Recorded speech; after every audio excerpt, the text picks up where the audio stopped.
Dad, it is best you do not attend in person. It might cause tension, just watch online. We will send you a link. That was the first line of the email sitting in my inbox when I opened my laptop that Monday morning. No hello, Dad, no I love you, no warmth of any kind. Just a cold instruction from Sarah, my 34-year-old daughter who was getting married in 3 months. I stared at the words until they blurred, and the edges of the screen seemed to darken. The steam from my coffee curled into the air and faded while I read the message over again. Andrew's family thinks it will be easier this way. We want to avoid unnecessary conflict. Please understand. I scrolled down hoping for some sign that this was a joke or a misunderstanding, but there was nothing more.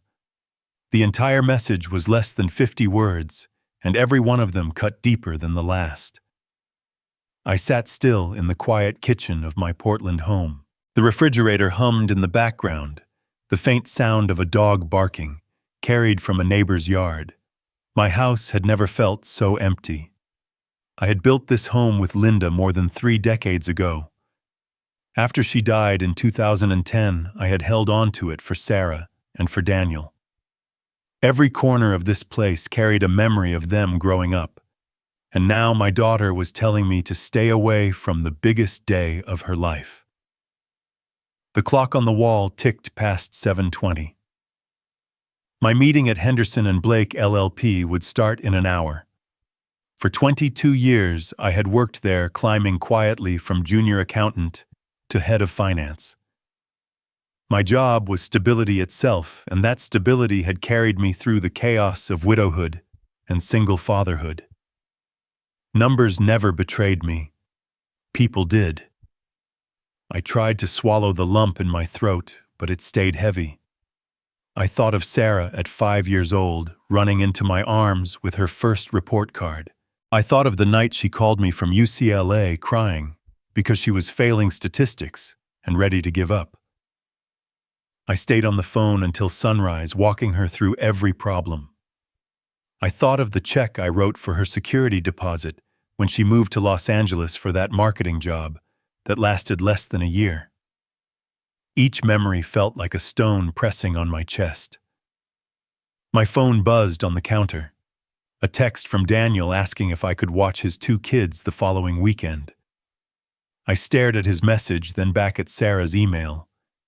The contrast nearly broke me. Daniel still needed me. Sarah no longer wanted me. I closed my eyes and pictured Linda. She had been gone 15 years, yet her voice was still with me. She always believed Sarah would be strong and independent. She used to laugh and say, "One day Sarah will run her own company." I wondered what Linda would say now if she saw this email. Would she tell me to fight for my place at the wedding? Or would she remind me that dignity sometimes means walking away? I placed my hands on the keyboard. My fingers hesitated over the letters. 1,000 words rushed into my head. Anger, hurt, demands, please. I could have written a letter long enough to rival a novel, but in the end, I typed only 4 words. All right, enjoy your big day. I stared at them for a moment, then hit send. The silence in the room deepened. The coffee had turned cold and bitter, but I lifted the cup anyway and drank. The taste suited the moment. I stood from the chair and walked to the living room. On the mantel above the fireplace stood a framed photo of Linda holding Sarah in her arms and Daniel clinging to her leg. Sarah was only a baby, then her hair sticking up in soft wisps. Daniel barely 2 years old, grinning at the camera. I picked up the frame and traced Linda's smile with my thumb. She had carried so much light into our lives. Losing her had nearly destroyed me. I had promised her as she lay in that hospital bed that I would keep our children safe no matter what it took. And I had kept that promise. The phone rang again, this time the office line flashing across the screen.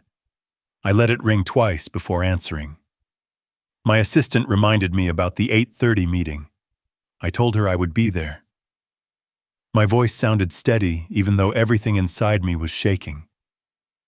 I set the frame back on the mantel and picked up my briefcase. On the drive downtown, rain splattered across the windshield.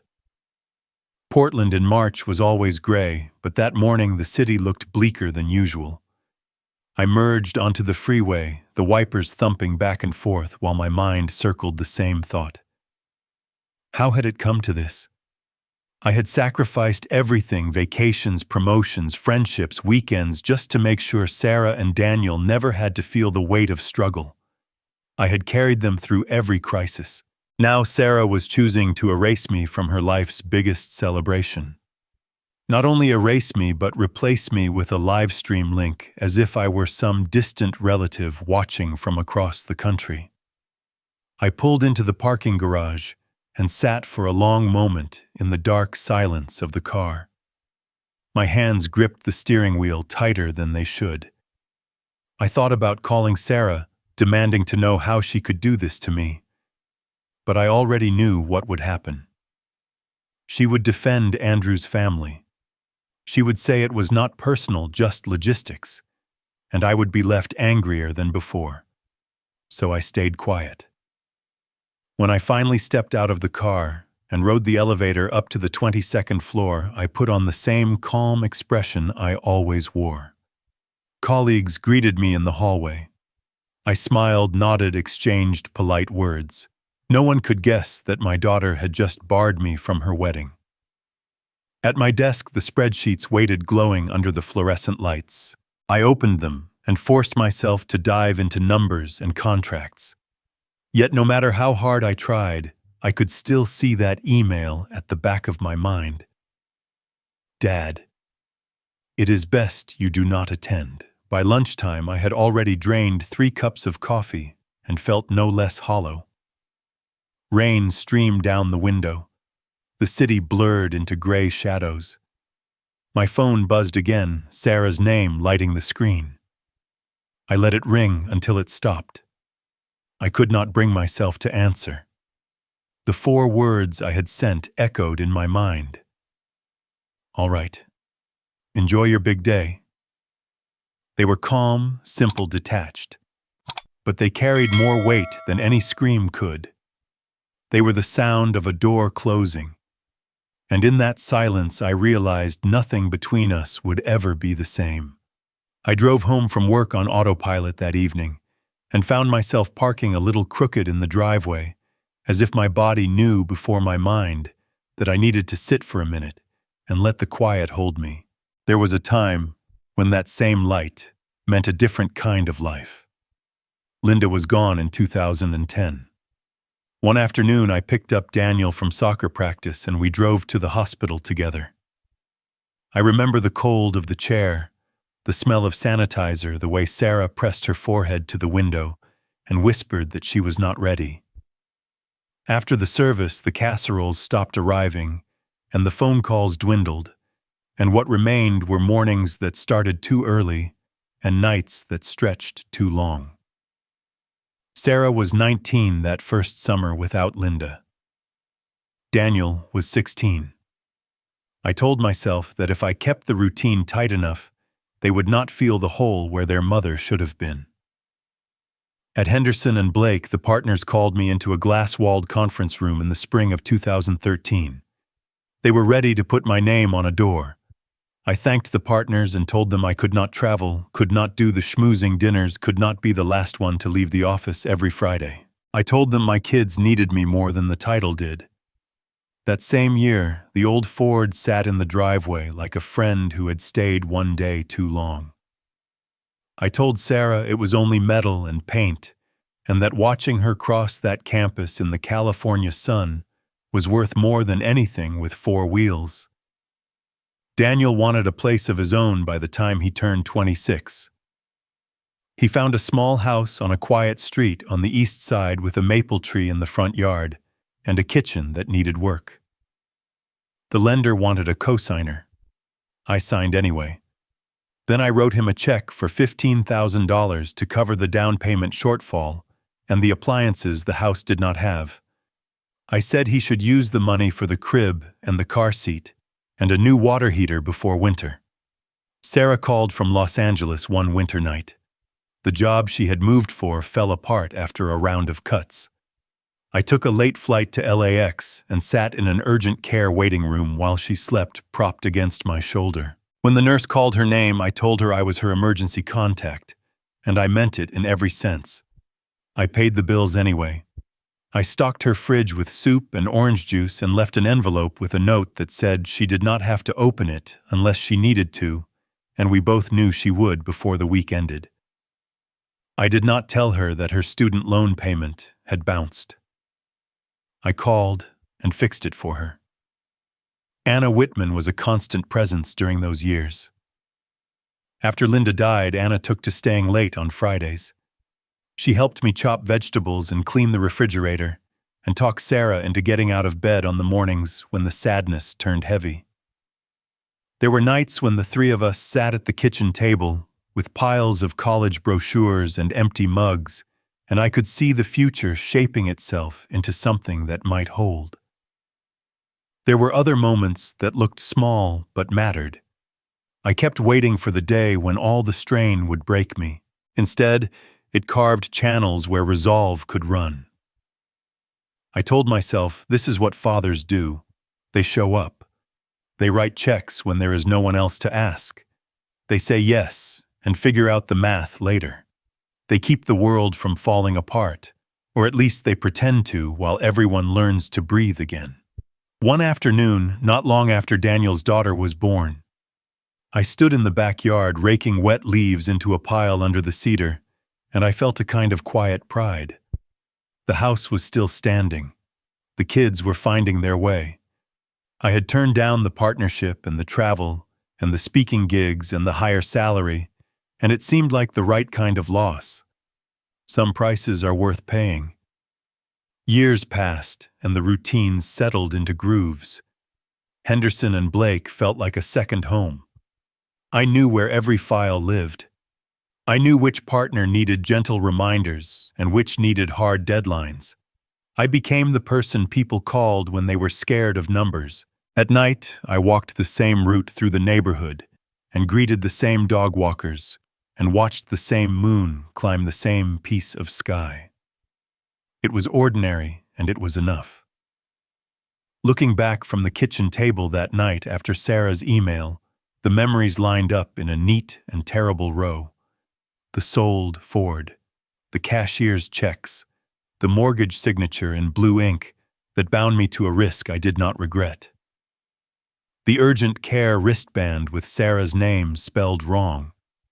The envelope with the cash I tucked under a stack of dishes because pride is a fragile thing, and sometimes it needs help. The quiet dinners with Anna, when Sarah would not come out of her room. Every choice pointed in one direction. Keep them safe. Carry the weight. Do not ask for anything in return. I set my hands flat on the table as if I needed the wood to steady me. The thought arrived without heat. All of that had been reinterpreted by the one sentence I woke up to that morning. It might cause tension. My presence had become a problem to be managed. The years of showing up had been recast as a potential embarrassment. The math of my life looked different under that light. I could feel the first edges of a new truth forming even as I tried to resist it. I stood and turned off the kitchen light and let the hallway lamp throw a smaller circle over the photographs on the wall. Linda smiled from the past. The kids at various ages grinned with the bright, foolish confidence of people who believe the floor will always hold. I touched the frame with Sarah in her cap and gown and felt something tighten, then release. A father can give everything and still be told to watch from a screen. There was no anger left in me, just a clean, hard space where the next decision would go. The next morning, my inbox held a new message from Sarah. Buried in the short paragraph was a line that said, "Andrew's mother thinks your presence might embarrass us." I felt the word land with a dull thud. Embarrass. I pictured 10,000 small moments that had built the road to this day. First days of school where I tied shoes with hands that smelled like dish soap. Late nights at the kitchen table where I turned numbers into plans, and plans into tuition, and rent, and groceries. I pictured walking her down a vineyard aisle under a California sky, the speech I would never give floating away like ash. I failed. The word embarrass kept echoing. It did not belong to the Sarah I knew, the girl who used to stand on a chair to stir pancake batter and grin flour across her cheeks. It belonged to a room I had never been invited to enter, a room where other people decided what I was worth. I clicked through old messages to see how we had arrived here. There were threads about tasting menus and deposits spreadsheets I had built with line items neat as fence posts. I had promised a large transfer to lock the venue. Another transfer sat in the queue, waiting for a date that was closer than I wanted to admit. My name was on receipts and email confirmations. My credit card had carried more than it should have, and yet my presence was a problem to be solved. I stood and walked to the window. Portland was rinsed clean by a fresh rain. My phone buzzed on the desk. Daniel. For a second I thought about letting it ring out. Then I picked up because he was my son, and some part of me still believed in that word. His voice came tight and quick. He said Sarah was upset, and that I needed to stop making this harder. He told me not to make it about me. He said Sarah deserved her day. He added that Emily agreed this was the right thing. The families wanted peace. I listened without interrupting. When he finished, I asked him if he had read the line about embarrassment. He said I was taking it personally. I told him there was no other way to take it when the sentence was aimed at my chest. He said I always added weight to things. He said compromise would be easier for everyone, and that watching online was not a big ask. The old habit rose up in me, the habit that says, be gentle, give ground. You can hold everyone together if you just swallow this one more time. I let it rise and then I let it pass. I said I had stood at every turning in his life and in his sister's life. I said I had written checks that were never about me, driven across town, when tires blew, held babies so their parents could sleep, fixed things that broke. He said we were talking about one day, not a lifetime. He said the elegant thing would be to accept what the couple wanted. He called it grace. I told him I would not argue. He said good, then added that he hoped I would do the right thing. I thought about the afternoon when Daniel's lender slid documents across a laminated desk and looked at me as if I were a safety net that would hold. I thought about the rooms I had painted in that little East Side house, about the maple tree we trimmed together, about the first night he slept there with a new baby, breathing tiny clouds in the dark. I had never kept a ledger for those things. There was no invoice and no debt. I walked to the break room and poured coffee that had been sitting too long on the warmer. Back at my desk, I opened my banking app and looked at the pending transfer. It sat there like a fuse already lit. The planner in New York had sent a timeline that aligned with a vendor overseas payments tagged to dates and hours that did not care what time it was in Oregon. I opened Sarah's email again and read the entire thing end to end. It was careful, polite. Everything softened by phrases that said, please understand, that said it might be best, that said tension. Only that one word sat in the center like a sharpened tack. Embarrass. I imagined the conversation where that word had been chosen. I imagined a table in some bright kitchen where people I barely knew laid out their idea of family and decided where I fit. Linda would have laughed, not because it was funny, but because disbelief was sometimes her way of keeping the world from caving in. She would have called the remark bold, and then later in private she would have named it for what it was. Cruelty dressed as courtesy. I could hear her. Do not let them tell you you are less than the promise you kept. The truth was simple. I was not invited. And worse, I was a potential source of shame to people who had never stood in my kitchen at dawn when the lights were too bright and the world felt too quiet. A knock at my door broke the stillness. It was my assistant asking if I wanted lunch sent up. I said no thanks and smiled the small smile that meant I would not say more. Under the line I wrote worth. Under that I wrote cost. I put the pad away and picked up my phone. I scrolled to Sarah's name and paused. I could have sent a message that said I loved her. I could have said I was proud of the woman she had become. I could have said I was hurt. I could have asked for a chance to speak to Andrew, or to his mother, or to anyone who believed I would ruin a day I had invested in for months. I did none of that. At 3:30, I walked outside. The rain had stopped, and the sky had opened to a pale stripe of blue over the West Hills. If I did nothing, I was agreeing with their view of me. If I did nothing, I was confirming that my role was to fund a party and vanish. I went back upstairs and gathered the receipts and emails into a neat stack. I shut down the computer. The office lights flickered as timers clicked to their late afternoon setting. I said goodnight to the receptionist and thanked the security guard and rode the elevator down alone. In the car, I sat for a minute with the engine off. My hands rested on the wheel.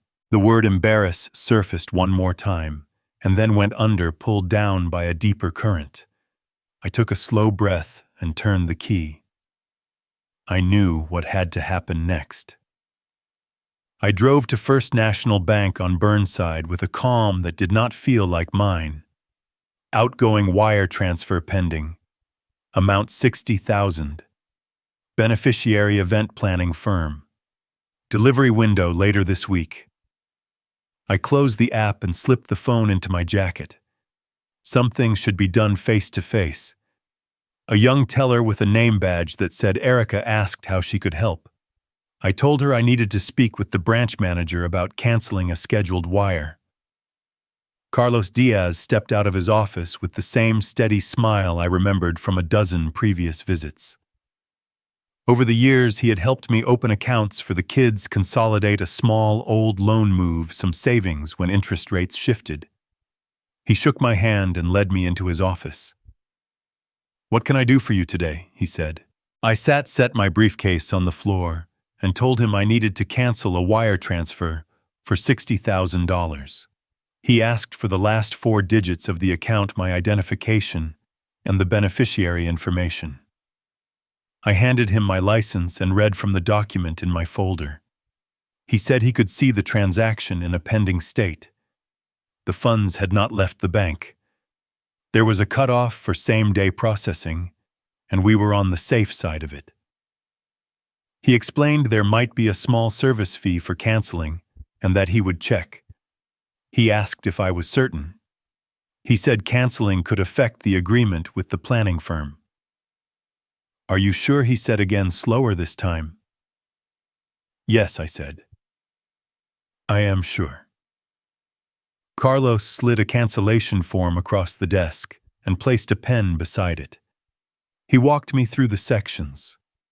Account holder, transaction reference, reason for cancellation. My signature looked steady. He took the form back, scanned it, and tapped a few more keys. He said he would place a stop on the transfer and flag the file so nothing could be reinitiated automatically. He said the system would generate a confirmation in a minute. "I know," I said. "It is the right decision."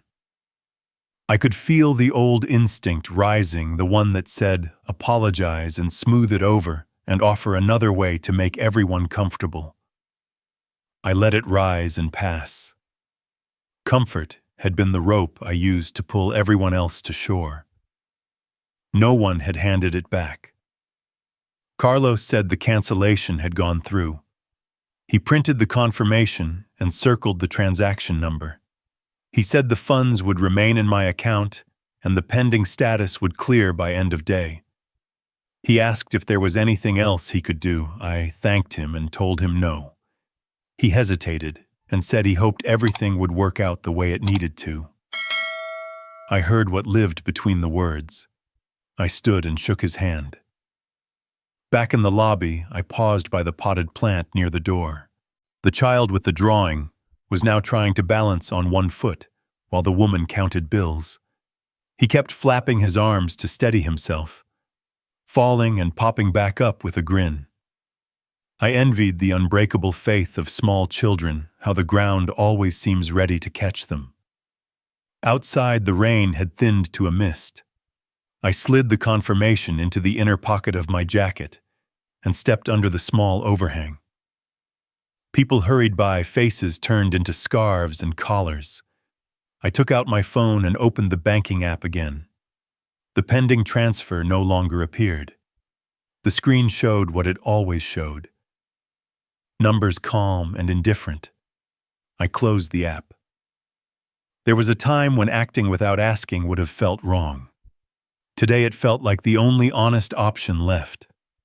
I walked to the corner and stood under the light, even though the signal was still red for pedestrians.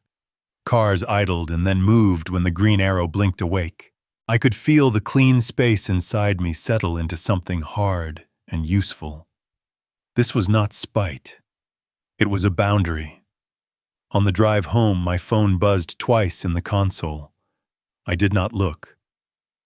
One buzz was a text from an unknown number with a New York area code. I could guess. The other was likely Daniel. The sound faded under the sweep of the wipers. The decision was made. There was nothing left to discuss. I turned onto my street and pulled into the driveway. The cedar in the front yard let go a slow drip from every branch. I sat in the car with the engine running and looked at the house. Linda had picked the color of the trim the summer before Sarah started high school. It still looked good in this gray light. I thought about how many versions of myself had walked through that front door. Husband, father, nurse, chauffeur, banker. Every role had felt necessary at the time. Today I was something simpler. A man who decided to stop paying for a seat he was not allowed to fill. Inside, I hung my jacket on the hook by the door and set the confirmation on the kitchen table. The paper looked small considering what it represented. I poured a glass of water and drank it in 3 swallows. The refrigerator hummed. The heater clicked on and pushed a soft breath through the vent. Ordinary sounds, a life continuing. I took the confirmation to my desk and slipped it into a folder with the other documents tied to the wedding. Invoices, emails, a simple spreadsheet I had built in an hour one evening and updated without thinking. I closed the folder and set it on the shelf. I would not need it soon, not in the way I thought I would. My phone buzzed again. I let it buzz. I walked to the living room and stood in front of the mantel. Linda's photo was there, the one where she is laughing with her head tilted, the same one I had touched the night before. I told her quietly what I had done. I told her I had done it without anger. I told her it felt like closing a door that had been standing open in winter for too long. Evening pressed at the windows. I turned on a single lamp and filled the room with a small, warm circle. The decision had the clean finality of a signature. No drama, no raised voice. A steady hand over a line that separated what I would carry from what I would not. The phone on the table lit up with another call and then went dark. I did not reach for it. I stood in the soft light and listened to the house breathe. Morning brought a steady drizzle and a phone that would not sit still. An unfamiliar New York number flashed, stopped, then flashed again. I let it go to voicemail once, then answered the second call. She said the payment milestone tied to a European vendor had not cleared before the Paris cutoff during the night. She said the contract required full funds before they could hold the vineyard and the production team. I told her I understood. She explained that without the funds, they were obligated to release the date. She added that other suppliers would be notified automatically. 10 minutes later, an email landed with a subject line that read, "Status Update. Venue hold released as of 11 at night Paris time. Florist notified. Caterer notified. Strings and sound postponed pending payment." A sentence near the bottom said the deposit would be retained according to the agreement. By noon, my phone filled with names I knew and names I did not. I watched them line the screen and thought of all the nights I had spent building a structure I was not allowed to enter. The house was quiet in that way old houses get on rainy weekdays. I rinsed the plate, dried it, and set it in the cabinet as if order could keep the world steady. In the early afternoon, Sarah's name appeared.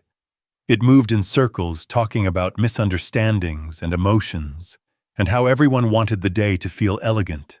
Halfway down the page, the part that mattered sat by itself, in a sentence short and sharp. "We can reconsider you attending, but only if you send the money first." My chest did not tighten this time.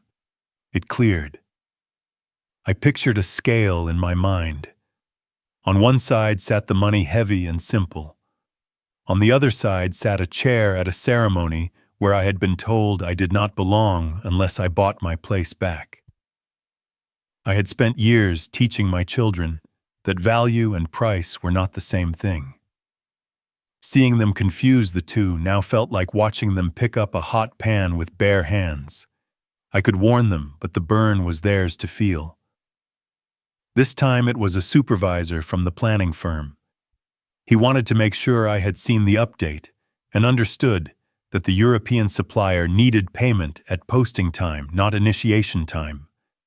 He used phrases that lived on contracts: settlement windows, remittance proof, release of hold. He did not ask why the money had not arrived. He did not need to. I told him I had received the update. I thanked him for his professionalism. By late afternoon, the Napa voicemail came one more time with an offer to place the date back on hold for 24 hours if the funds cleared. I did not return the call. The decision had already been made in a bank office on Burnside. Everything after that was only the sound of the dominoes finishing their fall. I forwarded Sarah's email to my own archive address and let it land in a folder I had named simply Records. I could have written a sermon about love and respect. I could have listed the checks and the nights and the trips and the days I went without so they did not have to. I could have said I was hurt. I could have said I was done. Instead, I closed the draft and stood. The afternoon dimmed into evening. The rain thinned and then returned in a fine mist. I put on a jacket and stepped onto the porch. Across the street, a neighbor was wrestling a garbage bin back up the driveway. He waved. I waved back. A small, honest exchange that did not require translation or permission. I leaned on the railing and listened to the sound of tires on wet pavement, a sound I have always loved. It is the sound of people going where they need to be. Inside the phone finally lit with Daniel's name. I let it ring once before answering. His voice was already raised a mix of worry and accusation. He said Sarah was in pieces, that the venue had dropped them, that everyone was saying the firm had not been paid on time. He asked me what I had done. I told him that I had made a choice consistent with the choice they had made. He began to talk about risk and embarrassment and how the Harris family had expectations. I let him finish. I told him quietly that if my presence was negotiable, then so was my effort. He said that was not fair. I said fairness had left the conversation the moment I was asked to watch my own daughter's vows from a screen. He hung up without saying goodbye. I stood for a while in the doorway, phone in my palm, feeling its faint warmth fade. In another life, I would have run to fix things, to call to apologize for something I had not done, to send a payment, and ask to be forgiven for wanting to be there. In this life, I put the phone down on the hall table and let it rest. As darkness gathered, the emails kept arriving. A cousin inquired about travel changes. A family friend asked if the rehearsal dinner was still on. A message from the string quartet offered open dates later in the year. The planning firm sent a final confirmation that the account was closed until further instruction. The structure had come down to its studs. What stood in the middle of the mess was the truth I had been circling for days. I was being asked to purchase the privilege of being a father. I would not pay that price. I made dinner because hunger obeys no calendar. I cracked 2 eggs into a pan and watched them set. Simple food in a quiet kitchen. The fork scraped softly. I ate standing up, washed the dish, and set it in the rack to dry. I turned off the overhead light and left the small lamp on the counter, the glowing like a night watchman. Later, I opened the folder one more time and looked at the neat stack. The canceled transfer confirmation. The update from New York with its timed entries. The venue notice with its careful language. The line from Sarah that named the new terms of love. I slid the folder back into place and closed the cabinet.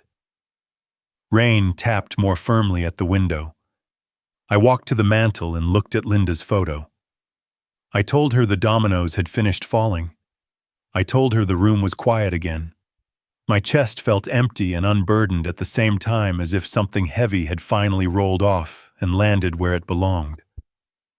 I turned off the lamp and let the house settle around me, the soft creaks in the wood speaking a language I had always understood. By morning, I made coffee, sat at the kitchen table, and read 3 lines of the paper without seeing any of them. I was still there when a car rolled to a stop outside and a door shut with more force than needed. Footsteps came up the walk. I opened the door to Daniel. He looked worn in a way that had nothing to do with sleep. He did not wait to be invited in. He stepped past me into the hallway and turned eyes hot. "You ruined Sarah's wedding," he said. "You have always made things about you." Daniel glared, breathing hard. I walked to the kitchen and set a mug on the counter. "Do you want coffee?" I said. He shook his head like the offer itself offended him. He followed me into the room but did not sit. He said the venue was gone. The planner had released the hold. The vendors were walking. He said Sarah had not slept. He said Andrew's parents were furious. He said everyone was looking at him as if he could fix what I had done. I let him speak until his words ran out. Then I answered with a steady voice that surprised me. They told me not to come. They said my presence would embarrass them. They asked me to pay and stay home. I did what they asked. I am not a problem to be managed with a live stream link and my own money. You could have handled this like an adult. You could have called me first. You could have put aside your ego for one day. I set the coffee down without drinking. Ego, I said. I gave her life. I paid for everything. And this is how you repay me. He flinched, then straightened. You always bring up money when you do not get your way. You want credit for breathing. You want extra points for being a father. You are making this bigger than it is. Do not rewrite this. No one told me there was a problem until I was given an instruction. Stay home. Watch online. We will reconsider if you send the money first. That is not an invitation. That is a transaction. You are just bitter, he said. There it was, the line I had expected. Bitter is what people call a person who will not lie down and be stepped over. I am not bitter. I am awake. He took a step toward me as if closing the distance would make his argument stronger. Emily says this is what a gracious parent does. You let the couple make the choices they need to make for the day they want. You do not add drama. You show love by staying out of the way. I said I have shown love in more ways than this room can hold. I showed love when I signed the mortgage you could not get a loan. I showed love when I wrote checks that took months to replace. I showed love when I flew to Los Angeles because your sister could not breathe and did not want me to see her cry. If love means I pay and disappear, then you and your sister learned a meaning I do not recognize. You are impossible, he said, the edge in his voice fraying into something like fatigue. Why does everything turn into a lesson with you? Why can you not be easy for once? Just let her have her day without you looming over it. Looming. I almost smiled at the absurdity of the word. I was not invited to loom. I was instructed to vanish. I refused. Andrew's parents think this is for the best. They are trying to avoid conflict. We all are. You are the only one digging in. Avoiding conflict by creating an absence is not peace, I said. It is convenience. I have been convenient for a long time. That job is over. He shook his head and started again circling the same points as if repetition could turn them true. I let him talk, heard him say words I had heard in other rooms this week. Elegant, simple, best for everyone. He closed with a declaration that felt rehearsed. If you loved Sarah the way you claim, you would send the money and support her from home. The room went very quiet. I picked up the mug, took a slow sip, and set it down. Support looks like many things, I said. It looks like writing a check when you can, and closing the checkbook when you must.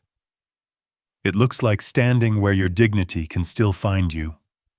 I have supported Sarah for 34 years. Today I support her by refusing to purchase permission to be her father. He stared at me as if I had spoken a language he had not heard before. Then anger rose again to fill the place where understanding might have lived.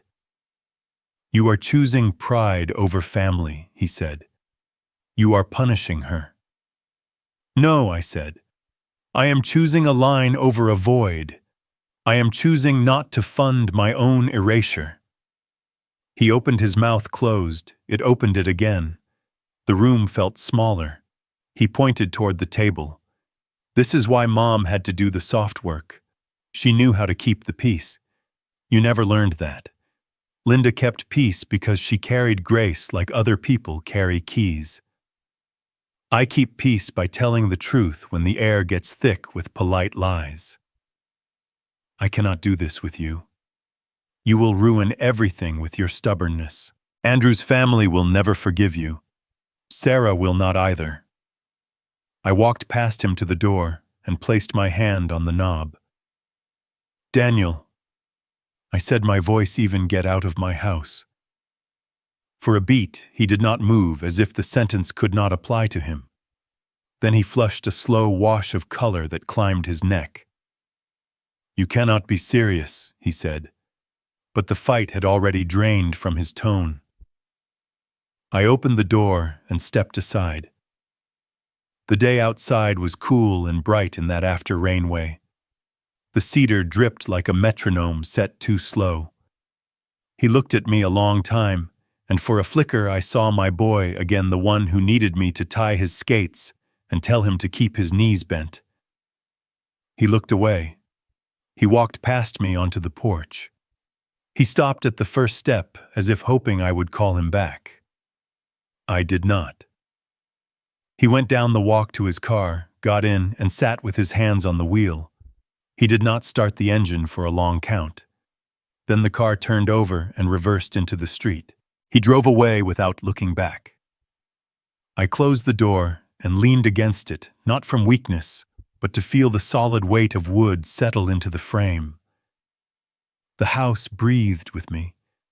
My shoulders lowered as if I had been carrying a crate that finally found the floor. The quiet that followed was not empty. It was clean. I stood there and let it fill the rooms, a stillness I had not allowed myself in years. I dressed, locked the door, and drove downtown through clean streets that looked rinsed by the night rain. Around 10, I sensed a shadow in the doorway before I looked up. Robert Miller asked if I could spare an hour for lunch. I said I could.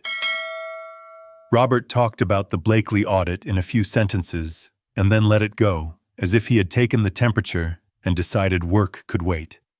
He told me to start wherever it made sense. I began with the email that told me to watch from home. I kept my voice even and let the facts arrange themselves. The follow-up line about embarrassment. The wire transfer scheduled and then canceled. The planner in New York with deadlines tied to Paris. The vendors stepping back in a tidy procession. Sarah's message that reconsideration was possible if the money arrived first. Daniel at my door with a face that held more accusation than history. I did not add color, I did not need to. The story did its own work. Robert listened the way good lawyers listen, with a stillness that has weight. His mouth tightened a fraction when I spoke of the word embarrass. When I finished, he was quiet for a few beats. He said he remembered the spring the partners had tried to pull me onto the nameplate track. He said I had turned down the travel and the client dinners and the late Friday meetings. He said I had done it without burning bridges, which he admired even then. He said that was sacrifice. Then he looked at me with a softness I did not expect and said it was time to protect myself. I held his gaze. The sentence landed in a place inside me that had been empty since Linda died. I told him I kept thinking about lines. Where they should have been drawn years ago. Where they still could be drawn without cruelty. He said boundaries are not a punishment. They are a shape.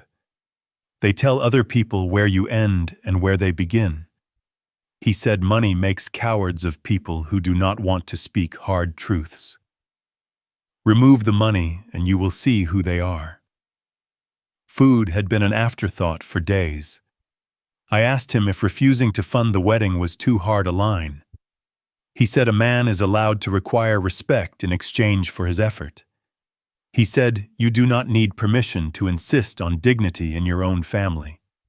He added that people mistake generosity for obligation and that the quickest way to learn who loves you is to stop paying for their comfort.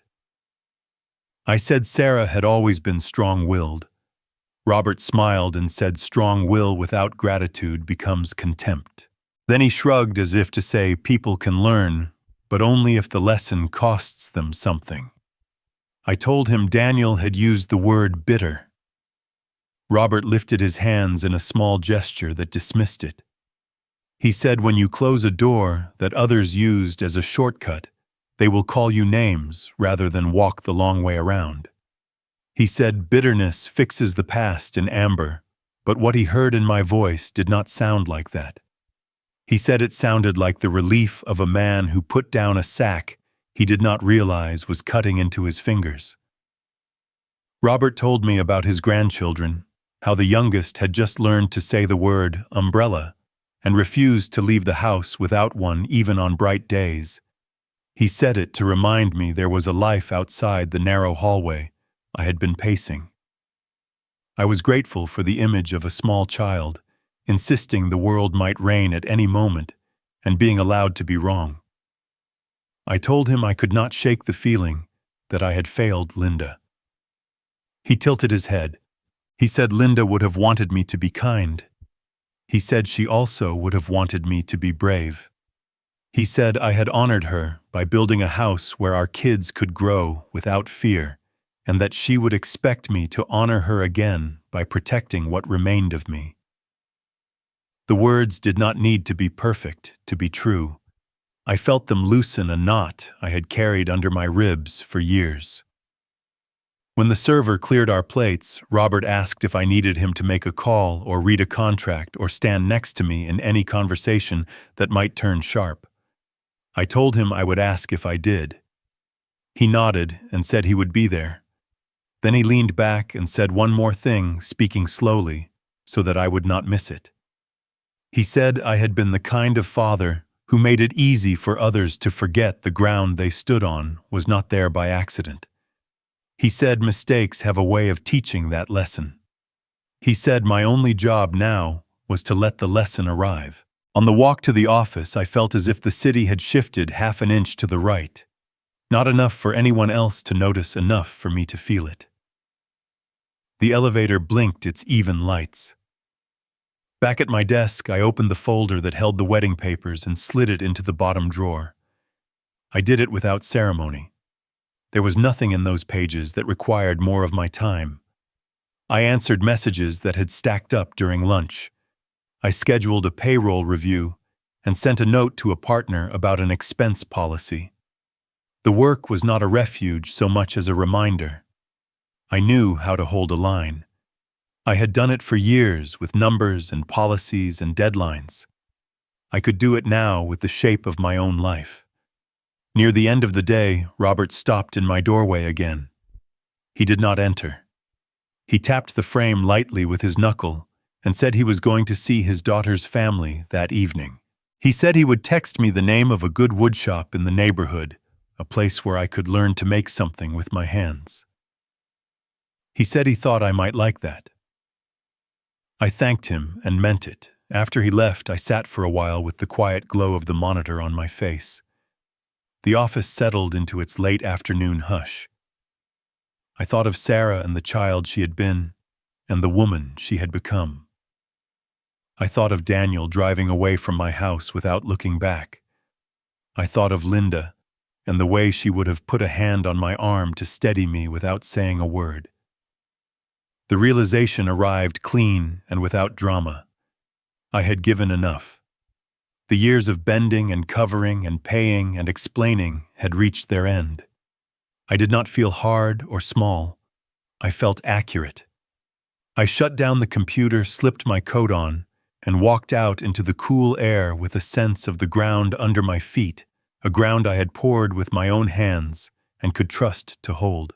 I drove home with his windows cracked just enough to smell the damp cedar and the faint sweetness of wet pavement. In the pantry, behind a row of soup cans and a bag of rice, sat a dark glass bottle I had not touched in years. Linda and I bought it the week of our 20th anniversary, a small shop near Cannon Beach, where the owner told stories about barrels and time while the ocean wind pushed at the door. We had planned to open it on a trip that never happened. I carried it to the counter and wiped a thin film of dust from the shoulder. I poured 2 fingers into a glass and watched the light catch the amber. The first sip warmed the back of my throat and moved outward like a small fire finding dry wood. In the living room, the photo of Linda on the mantel waited in its familiar place. She was laughing in that picture, head-tilted eyes, half-closed, hair pushed back by wind. I sat on the edge of the couch and set the glass on the table. "Linda," I said softly, "would you forgive me for being too late to draw the line?" I told her about Sarah's email and the word embarrass. I told her about the bank and the pen and the steady signature. I told her about Daniel and the way anger made him look like a boy again. I told her I had tried to keep the peace the way she would have, only to learn that sometimes peace is a bridge you build to a place that will not meet you halfway. I took another sip and let the quiet answer me. I breathed with it until my chest stopped feeling tight. In the desk drawer beside the couch was a plain notebook with a blue cover. I had bought it years ago and never filled more than 3 pages. Tonight, my hand found it easily. I took a pen from the bowl on the coffee table and opened the book to a clean sheet. This time I choose me. The words appeared in my handwriting, neat and unhurried. I read them once and felt something settle behind my ribs. I wrote another line. "I will not fund my own absence." Then another. "If my presence is negotiable, so is my effort." I made a list not of grievances but of boundaries. No new transfers tied to the wedding. No conversations where my worth is weighed against a line item. If help is requested in the future, It will be clear and finite and connected to respect. I added a column for action. Notify the planning firm that all decisions should go through Sarah and Andrew now. Remove my card from the shared payment file. Confirm the stop on the transfer in writing. Set alerts for any attempt to pull funds. My phone buzzed on the table. A text from Robert appeared with the name of the woodshop he had mentioned. Hawthorne Community Makers. Tuesday evenings, beginners, welcome. I typed a thank you and set the phone face down again. In the notebook I wrote, take a class where making is slower than thinking. The idea eased something I had not known was sore. I let myself go back to that week at the coast. The small room with the window that framed the rocks like a painting, the way Linda had tucked her feet under my leg on the couch, while we listened to the low thunder of waves. We had talked about the kids then, about the people we hoped they would become, not the careers or the zip codes, but the bones of them, kindness and courage and the ability to tell the truth kindly. Tonight I could admit it. I had trained my children to receive without teaching them how to carry. In the notebook I wrote, teach by absence when presence is misused. It felt like a correction, a small turn of the wheel to bring the boat back on course. I flipped to a fresh page and wrote a message I had no intention of sending. Sarah, I will not buy a chair at your wedding. I will not pay to be kept out of the frame. When you are ready to speak to me as a daughter to her father, I will be here. Until then, I wish you peace that does not require erasing me. I tore the page out, folded it once, and slid it under the notebook cover. Some letters are meant only to be written. I thought of Daniel and the way his voice had cracked when he said I was choosing pride over family. In the notebook, I wrote a line for him. Pride is the shape of what I will no longer carry. Then I added, call Daniel when the air is clearer. Do not try to win the argument. Ask about the maple tree. Ask about the kids. The house shifted as the furnace kicked on. Warm air breathed through the vent near the floor and curled around my ankles. I took another small pour and lifted the glass toward Linda's photo. I told her I had been late drawing the line because I kept hoping kindness would be understood without being spelled out. I set the glass down and opened my laptop. I wrote a short message to the planning firm confirming the cancellation and asking them to remove my information from all files. I kept it formal and clean. Then I sent a separate note to the Napa venue thanking them for their time and wishing them well. I checked the bank again and saw the canceled transfer reflected in the ledger. I closed the app and turned the phone off. Back on the couch, I returned to the notebook and wrote 3 short plans. Sign up for the woodshop class. Call the community center about the chess group I used to see posted on the bulletin board. Spend Saturday morning at the bookstore on Hawthorne and come home with a novel that has nothing to do with fixing anyone. I closed the notebook and rested my palm on the cover until the warmth of my hand sank into the cardboard. I washed the glass and set it upside down on a towel to dry. I turned off the lamp and let the dark gather carefully. In the doorway, I paused and looked back at the room, the couch, the photo on the mantel, the notebook on the table. Nothing had changed, and everything had. I woke with the simple knowledge of what I had written the night before. This time I choose me. I opened it to Anna Whitman. She stood on the porch, eyes steady in a way I remembered from years of homework and late-night talks at my kitchen table. She said she had called Sarah and could not get through. She said she had been thinking about me since she heard what happened. I stepped aside and she walked into the hallway with the old habit of someone who knows where the hooks for coats are without being told. We moved to the kitchen, and I set a mug on the counter out of muscle memory. She nodded, so I poured coffee and set it in front of her. She said she wished she were here with good news. She said Sarah was a storm right now, that every message from the planner or the venue landed like a glass breaking, and made another mess to clean. She said people were whispering in group threads and passing along incomplete stories that made everything worse. She lifted her eyes to mine and did not look away. Then she said the part that mattered. Sarah does not regret the words. She regrets losing the money. The sentence held still between us. I felt it click into the place I had kept for the truth. I asked her how Sarah had sounded when she said it. Anna took a sip and thought for a beat. She said Sarah was not cruel in her tone. She was practical in the way people become when they are trying to keep something shiny from slipping through their hands. She said Andrew was present in the background without speaking. I nodded once. I told Anna I had canceled the transfer and closed the door that money had been walking through. I told her I had done it without anger and that I was surprised by the quiet afterward. It felt like fresh air after a long winter. She said she believed me. Then she said something I did not expect. She said Sarah had asked her to talk to me but that she had decided to come for herself. She said she needed to look me in the eye and say that I was not wrong. She had watched me carry those kids for half her life.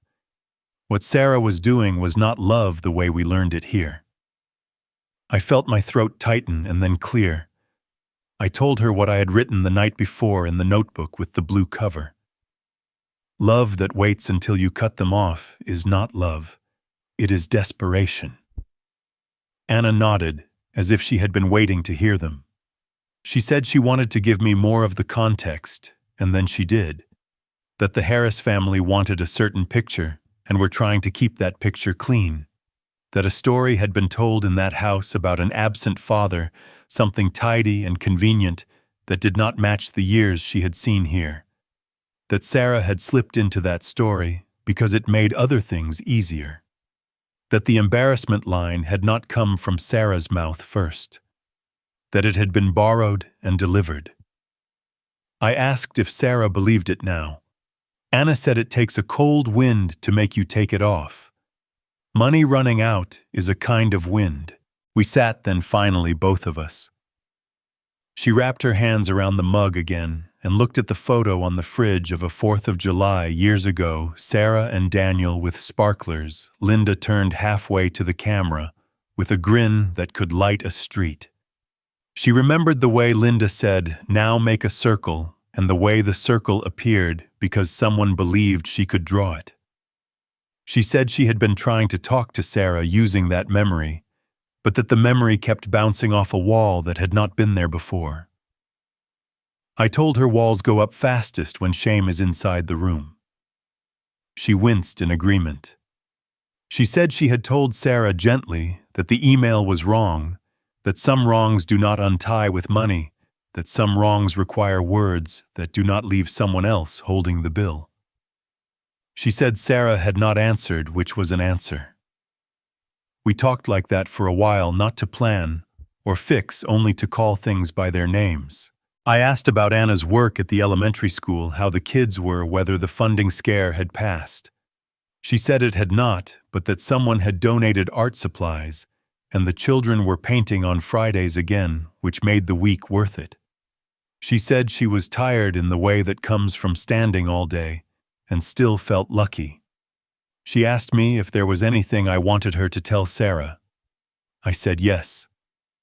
Tell her I am not buying a ticket to stand outside my own family.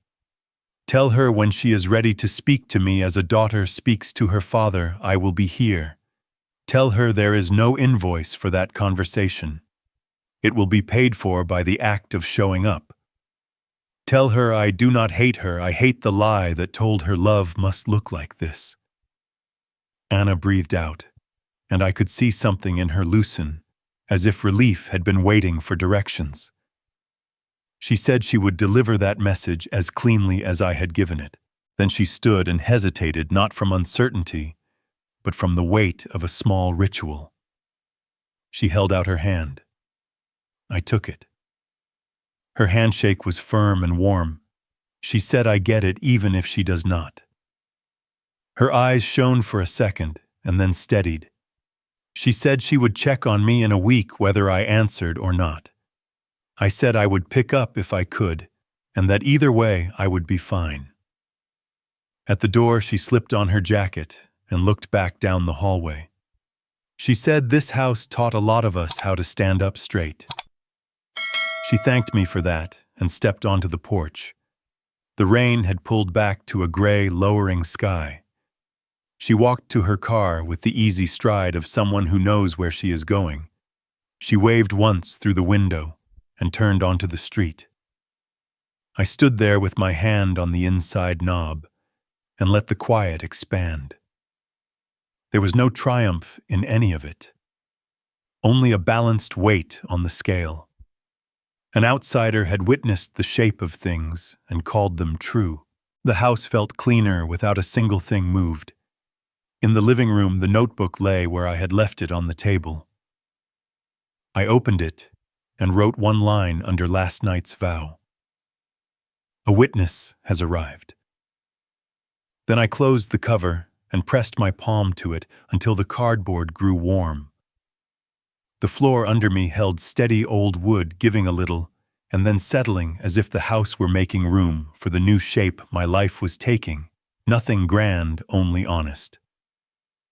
By noon the next day, the news found me before I went looking for it. A neighbor sent a screenshot from the Portland Community Watch page with a note that said, "Thought you should see this." The post said a lavish Napa wedding had been canceled due to an unpaid $60,000 balance. The comments multiplied. I sat at the kitchen table with the phone face up and let my eyes move across the screen. The words did not thrill me. They did not sting. I opened the pantry and took out the bottle I had unsealed the night before.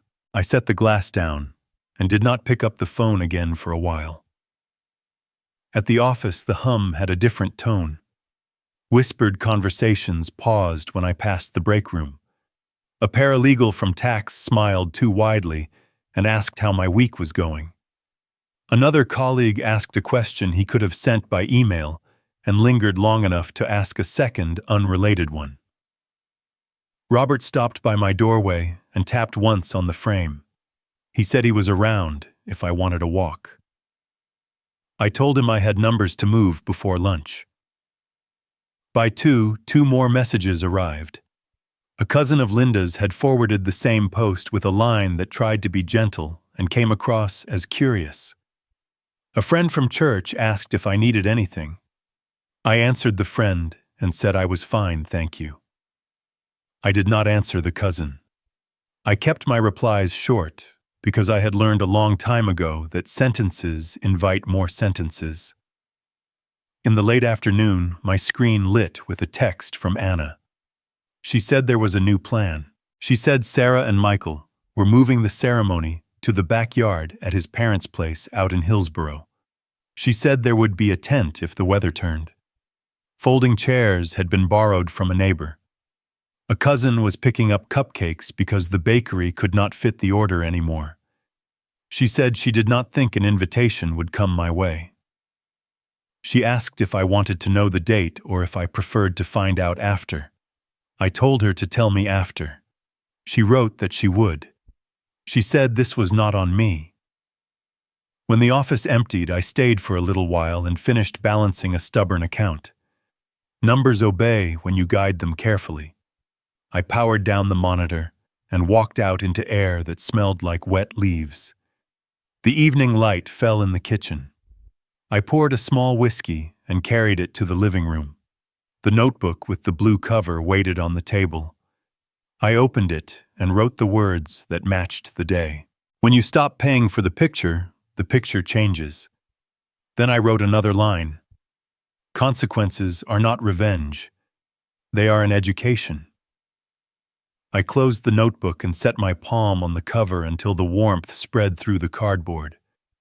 On the couch, I let my mind walk the distance from a vineyard under a perfect sky to a backyard with a tent and borrowed chairs. Mine was not. I saw hands moving tables, someone tying a string of lights, someone else arguing softly about the playlist. I tried to imagine Sarah's face and could not hold it steady. It kept sliding through versions of her, at 10, at 16, at 22, with a suitcase too heavy for her wrist. In each version, she would not meet my eyes. Later that night, a partner from Henderson and Blake sent a message about a policy meeting. At the bottom, he added that he had heard about a canceled event and wished all involved the best. It reminded me of this call from the Napa venue, careful and neutral, written by someone trained to use language like a soft cloth. The next morning, the group post had been updated with a blurry photo of a truck taking down a string of lanterns. The caption said the vineyard had moved the date to another couple whose funds cleared. The comments had turned to a new drama by lunch. I took a breath I did not realize I was holding and felt it go all the way down. By Friday, Anna texted again. She said the backyard was set for Saturday afternoon around 3.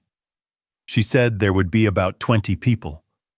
She said Michael's mother had found a harpist who lived down the street and owed her a favor. She said Sarah had not mentioned me, not even once. She said she would not bring my name into a room that had painted me out. I thanked her for that small mercy.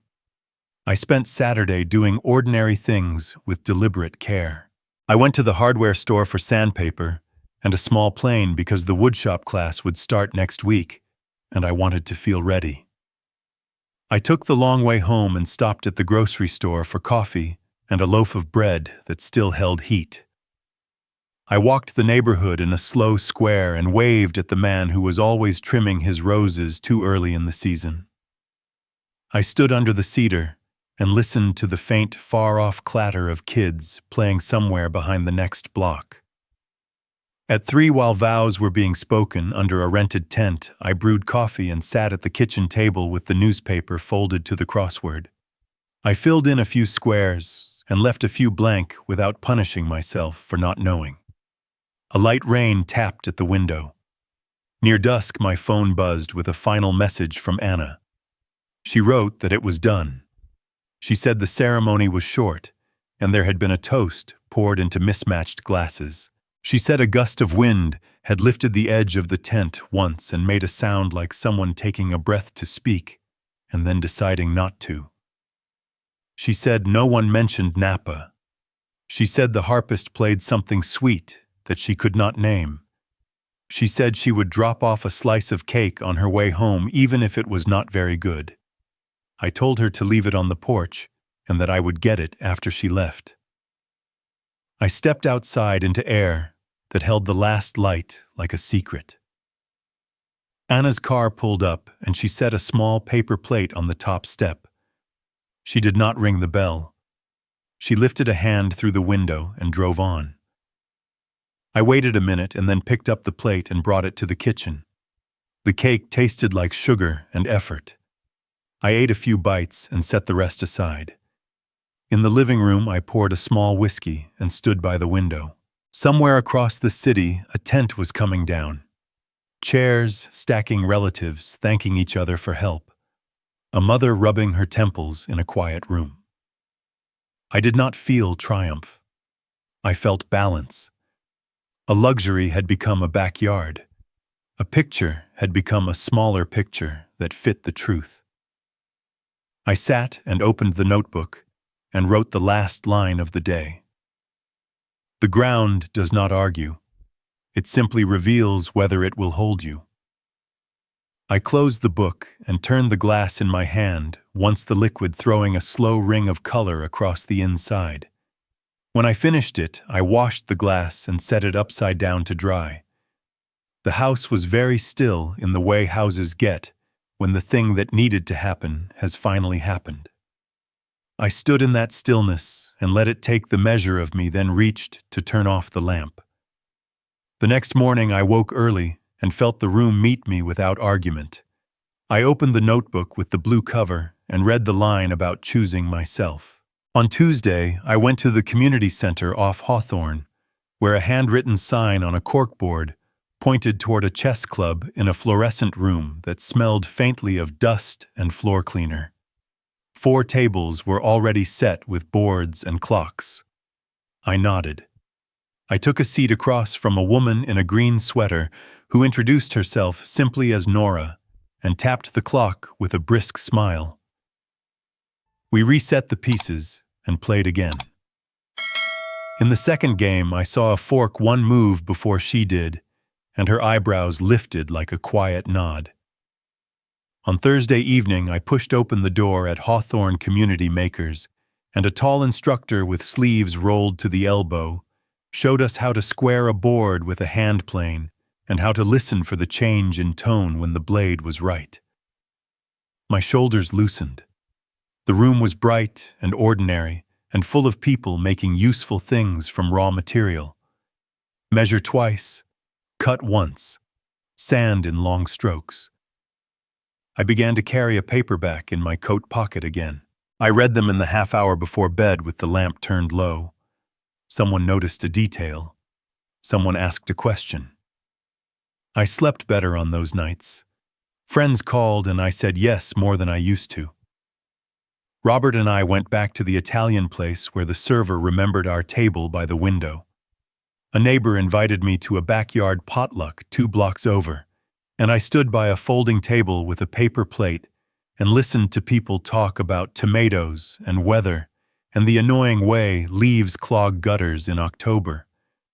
No one asked me to fix anything. I did not offer. At work, I moved through the days with a steadier step. My inbox filled and emptied.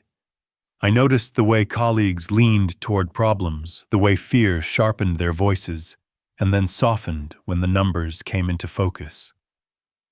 There are skills worth keeping, and there are roles worth returning to the shelf. Daniel stayed quiet. A week passed, and then another without his name lighting my phone. I checked his street from time to time, on my walk a simple loop that took me under the maple we planted. I imagined him raking with his kids running through the piles. I did not turn down his block.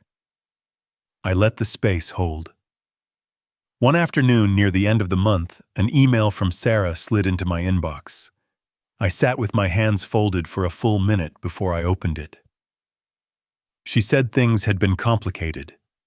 She said she was overwhelmed and wished everything had gone differently. She said I had always made choices that centered my own definition of love. I read every line and then I read it again. Near the end, she wrote something that almost sounded like apology and then swerved. She said she was sorry if I felt hurt. I moved the pointer to the top of the message and clicked archive. The email slid into the folder and vanished from sight. My heart did not jump. I stood and made tea and returned to my desk. The simplest acts are sometimes the cleanest answers. Chess on Tuesday grew easier. Nora taught me a quiet trick in the endgame and called it a whisper move. At the woodshop on Thursday, the instructor let me plane a longer board and said the piece would become a small box when I was ready. I penciled a line across the wood and pictured the box on the mantel next to Linda's photo. On Saturday, I met Robert and 2 neighbors at a small breakfast place where the pancakes come on plates that barely hold them. Afterward, I walked to the bookstore and let my hands move along the spines until a sentence on a back cover asked me to take it home. A few days later, Daniel sent a text with a photo of his kids on a bench outside the zoo. The little one had a smear of chocolate across his cheek. I stared at it longer than I meant to. I typed "looks like a good day" and pressed send. He replied with a heart and nothing else. Back at home, I opened the notebook and wrote a single sentence. I am not an ATM. I am a father who is allowed a life. I thought about the years when I had measured my worth by output, when the only question I asked at the end of a day was whether I had kept everyone alive and steadied. Now the measure had changed. Did I move with dignity? Did I tell the truth? Did I treat myself with the same care I gave to others? Fix the squeaky hinge on the hall closet. Oil the cutting board. Open the kitchen window when the air smells like rain. At night, I turned off the lights and let the dark come fully. Sleep found me without effort. There were moments when a shadow passed through. What if I had answered that first email differently? What if I had sent the money and stood in the back under a tree and pretended the distance did not hurt? I had chosen the shape of my life. I had chosen the cost I was willing to pay, and the costs I would no longer cover. On a quiet Sunday, I drove to the river and walked along the path where runners pass in a steady file. Families spread blankets and peeled oranges. A woman taught a child to balance on a scooter with two patient hands. I sat on a bench and watched clouds move without rushing. A train horn far off, a gull complaining. When I got home, I put the kettle on and opened the notebook one more time. I wrote 3 lines and left them without decoration. Keep playing, keep making, keep kind. I set the pen down and felt the words settle. That night I read another chapter of the detective novel and turned off the lamp with a simple contentment that did not require proof. In the dark, I listened to the house breathe and felt my own breath match it. I had let go of a need that had ruled me for longer than I could remember. What remained was enough. I stood at the counter and felt a steadiness I had not known in years. In the blue notebook, I wrote one sentence that sounded like a true thing finally spoken. If my presence is negotiable, so is my effort. On Tuesday evening, I went back to the chess club. We played a quiet game that turned on a pawn I had almost forgotten. When I saw the small path it could make, and the way it changed the whole board, I thought about how tiny shifts can save a life. After the game, she said I was getting harder to beat. I told her losing with grace had taught me more than any win, and for once it did not feel like something I said to make pain prettier. The instructor walked by and watched me square a board with steady strokes. He told me to listen for the change in tone when the plane blade is set right. I marked 2 lines in pencil and cut a clean groove, then another, until a shallow recess shaped itself into the face of a small plaque. I started to see my days as a series of choices instead of obligations. I said no to a request at work that would have kept me late for the sake of someone else's comfort. Sarah sent one more email that week, another long braid of feelings that pulled toward apology and then away. She believed I had made things harder than they needed to be. I read it twice. She did not name the harm. She did not own the terms she had tried to set. I archived it and felt my chest stay quiet. Daniel texted a photo of the maple and 2 kids buried to their knees in leaves, faces bright with the kind of joy that does not consult the past. He replied with a short thanks and a promise to stop by with the kids when the schedule allowed. I let it be. On Saturday morning, I took the plaque blank from my bag and set it on the kitchen table. I traced the outlines of the words that had been sitting in my chest for weeks. Respect is not for sale. I carried the wood to the garage and clamped it to the workbench. The carving knife felt honest in my hand, the kind of tool that demands you slow down and pay attention. I followed the lines shallow at the start, then deeper as my confidence grew. Each letter took shape with the same care I wished I had given myself years ago. While I worked, the past did not pull at me. Linda's laughter was there, steady and bright, the children's smaller voices too, but none of it owned me. I had learned the difference between carrying and being carried away. When the last letter stood clean and true, I sanded the surface until it felt like a promise. Later that afternoon, I took the plaque to the wood shop to seal it. We stood there with cups of coffee and talked about the way wood holds stories you can see if you look at the grain. He told me it remembers a long run of good weather, too. I thought about my own grain, the years of bearing up the relief of new growth. We let the plaque dry on the bench with the windows open to a clear fall breeze. I felt a kind of peace that did not depend on anyone else keeping the beat. Back home, I hung the plaque inside the front door at eye level. I wanted the words to be the first thing I saw on my way out, and the last thing I saw coming in. I stood in the entryway and read them out loud. Respect is not for sale. The sentence landed without echo. The house understood. I cooked simple dinners and washed the dishes before the water cooled. I read a chapter and turned off the lamp while my eyes still wanted more. I slept clean and woke early. When the mind tried to replay old scenes, I drew the line on the floor of my thoughts and invited it to stand on this side or leave. The mind learned faster than I expected. It liked the clarity. Every now and then someone would ask if I missed what might have been in Napa. I found a way to answer without preaching.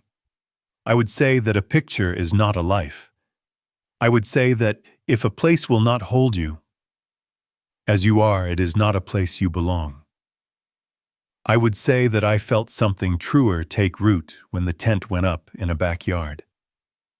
One night after chess, I walked along Hawthorne with my coat open to the soft air. The neon signs hummed. A bus sighed to a stop, then leaned away.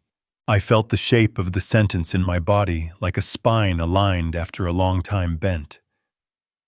If my presence is negotiable, so is my effort. Now it sounded like a measuring stick, the kind you keep in a back pocket, worn smooth by use, ready when needed, invisible when not. I started a box in the shop, small and sturdy with mitered corners that tested my patience. I pictured it on the mantel beside Linda's photo. Not a memorial, just a place for keys, a space for everyday safekeeping. Work like this wants your mind close to your hands. On a quiet Sunday, I wrote a short letter in the notebook and did not plan to send it. Daughter, I am here when you are ready to ask for nothing and offer everything that cannot be bought.